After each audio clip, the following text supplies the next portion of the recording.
Sí, gràcies, senyor alcalde. Bé, com bé ha dit el senyor Rodríguez Pacios, el seu dia va presentar una moció i en aquest cas s'ha plantejat una esmena a la totalitat que ha estat subscrita pels grups municipals d'Iniciativa per Catalunya Verds, pel del Partit Popular, pel meu grup, el d'Esquerra Republicana, i també pels regidors Joan Bernat, Susana Hierro, Ana Pasqual, Ferran Barbero i Juan Díaz. I la lectura del text resultant és aquest. Els grups municipals instants de la present moció han vingut mostrant ja des de l'any 1999 i per diversos motius criteris divergents respecte a la conveniència de perllongar el trajecte de la C32 fins a Lloret de Mar, posicionant-se Esquerra Republicana de Catalunya de Lloret a favor d'aquesta prolongació i Iniciativa per Catalunya Verds i l'actual grup municipal del Partit Popular en contra. Tanmateix, els mateixos grups i els regidors que signen aquesta moció a títol personal entenen que la societat actual exigeix poder decidir en aquells assumptes fonamentals, quina transcendència esdevé per l'afectació que poden tenir no només pels directament afectats, sinó per les futures generacions, en aquest cas de lloretencs. L'anunci de l'immediat inici de les obres de prolongació del ramal de la C32 Blanes-Lloret ha sacsejat la societat lloretenca, que es debat entre partidaris i detractors de la infraestructura. Davant d'aquesta situació, entenem que el procedent és donar la veu al poble de Lloret per a que aquest decideixi en plena consciència i a tal efecte sotmeten a l'aprovació del ple de l'Ajuntament de Lloret de Mar els següents acords. Primer, reivindicar el dret dels ciutadans de Lloret a decidir el futur del seu territori i les infraestructures que l'afecten. Segon, instar de la Generalitat de Catalunya l'aplicació d'una moratòria a l'inici de les obres de prolongació del ramal de la C32 Blanes-Lloret de Mar fins que existeixi un pronunciament de la població de Lloret de Mar mitjançant el corresponent procés participatiu, en aquest cas una consulta popular no referendària. Tercer, dur a terme els tràmits procedents, segons allò que disposa la llei 10/2014 de processos participatius, per a promoure una consulta popular no referendària d'iniciativa institucional d'àmbit local. Quines preguntes han de comprendre, com a mínim, la resposta afirmativa i la negativa a la proposta de traçat. Quart, instar al Departament de Territori i Sostenibilitat de la Generalitat de Catalunya la redacció d'un estudi i debat amb el territori d'alternatives que tinguin en compte el transport públic, així com les diferents alternatives per millorar la mobilitat entre Blanes i Lloret.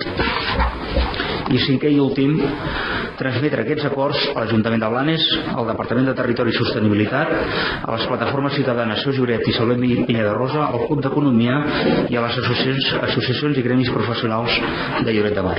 Gràcies. Moltes gràcies, senyor alcalde.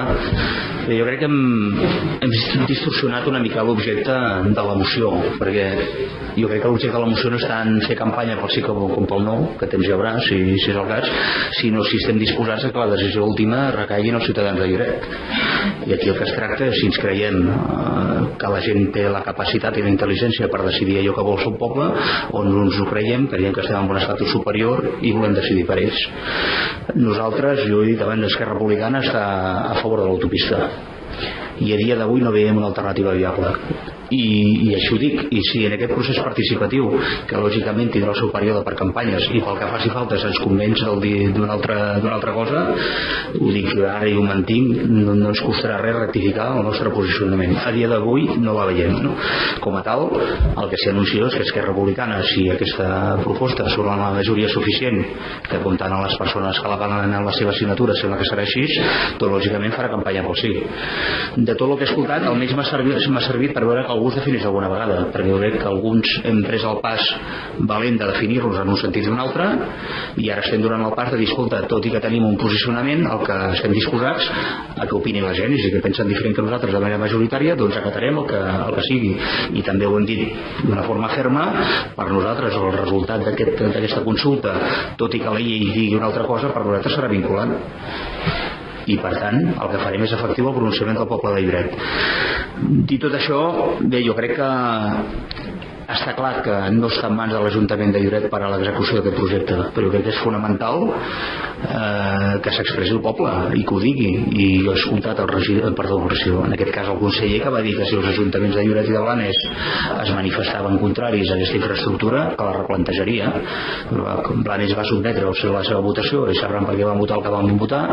Nosaltres el que acordem és deixar aquesta votació, sostreure-la del ple i deixar-la en mans dels ciutadans, no?